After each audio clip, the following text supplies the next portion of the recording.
স্বল্প খরচে বিদেশে পড়াশোনায় বাংলাদেশি শিক্ষার্থীদের জন্য হতে পারে যে 5 গন্তব্য। তালিকার পঞ্চম দেশ তাইওয়ান। তাইওয়ানের বিশ্ববিদ্যালয়গুলোতে পড়াশোনার জন্য প্রতি বছর খরচ করতে হয় 675 থেকে 12,000 ইউরো। 4 নম্বরে অস্ট্রিয়া। এখানকার বিশ্ববিদ্যালয়ে প্রতি সেমিস্টারে গড়ে খরচ হয় 726.72 ইউরো।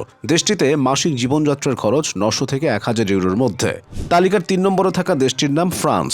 বিশ্বসেরা বিশ্ববিদ্যালয়ের স্বর্গ বলা যেতে পারে ফ্রান্সকে। স্নাতক স্তরের জন্য এখানে প্রতি বছর খরচ করতে হয় 2770 ইউরো এবং মাস্টার লেভেলে প্রতি বছর খরচ হয় 3770 ইউরো।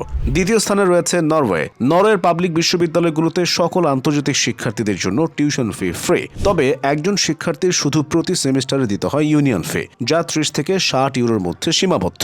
তালিকায় প্রথম পছন্দের দেশটি জার্মানি। জার্মানির অধিকাংশ শিক্ষা প্রতিষ্ঠান রাষ্ট্রীয় অর্থায়নে পরিচালিত, তাই ব্যাচেলর কোর্স এবং বেশিরভাগ মাস্টার্স কোর্সের জন্য সাধারণত কোনো ফি নেই, তবে সেমিস্টার প্রতি আছে কন্ট্রিবিউশন ফি, যা 100 থেকে 350 ইউরোর মতো খরচ হয়ে থাকে।